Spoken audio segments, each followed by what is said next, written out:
السلام علیکم ورحمۃ اللہ وبرکاتہ. وعلیکم السلام ورحمۃ اللہ وبرکاتہ. الحمد للہ رب العالمین والصلاة والسلام على سید الانبیاء والمرسلین وعلى آلہ وصحبہ اجمعین.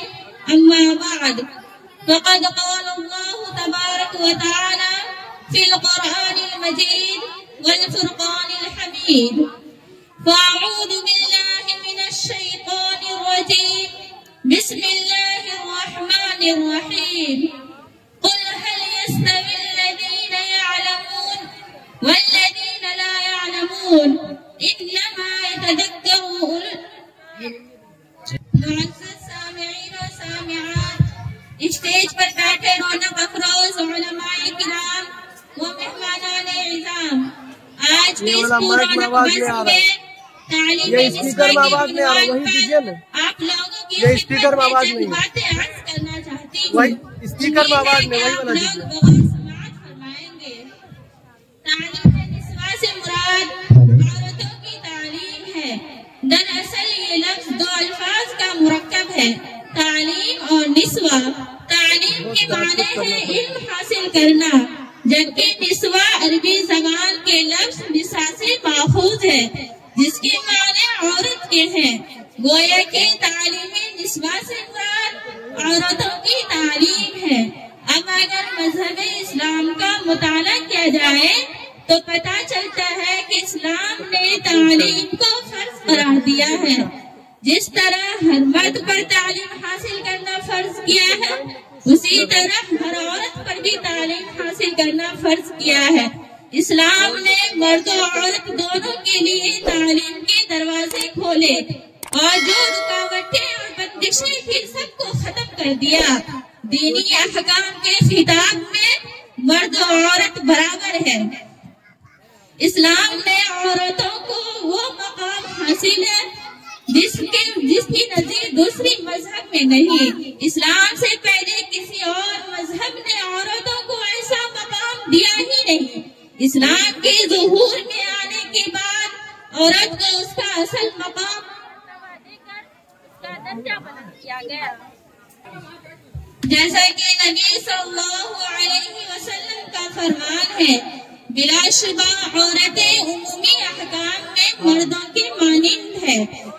اللہ کے نبی صلی اللہ علیہ وسلم دنیا کی پہلی و آخری عظیم شخصیت ہے جنہوں نے عورت کو مرد کی طرح سمجھنے کی تلقین فرمائی اور اسے ہر حیثیت میں وہ ایک بلند مقام و مرتبہ اور وہ عزت و احترام بخشا جس کا تصور بھی دیگر مذاہب میں محال ہے. مذہب اسلام نے عورتوں کو حقوق ہی حقوق عطا کیے ہیں. اسلام نے ہر حال میں، چاہے وہ بیوی ہو، چاہے بہن، چاہے ماں، ان کے حقوق کا پورا خیال رکھا ہے. اسلام نے عورت کو حقوق ہی حقوق عطا کیے ہیں. اسلام میں مرد و عورت دونوں کے لیے یکساں قانون ہے، جیسے کہ جرم کی سزا، اپنی مرضی سے شادی، حصولی تعلیم وغیرہ.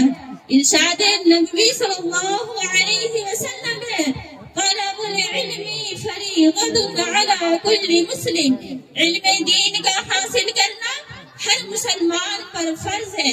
ایک جگہ انس بن مالک رضی اللہ عنہ سے مروی ہے کہ اللہ کے نبی صلی اللہ علیہ وسلم نے ارشاد فرمایا، جس نے دو لڑکیوں کی پرورش و تربیت کی یہاں تک کہ وہ بالغ ہو گئی تو روز قیامت وہ اس حال میں آئے گا کہ میں اور وہ ان دو انگلیوں کے درمیان قریب قریب ہوں گے.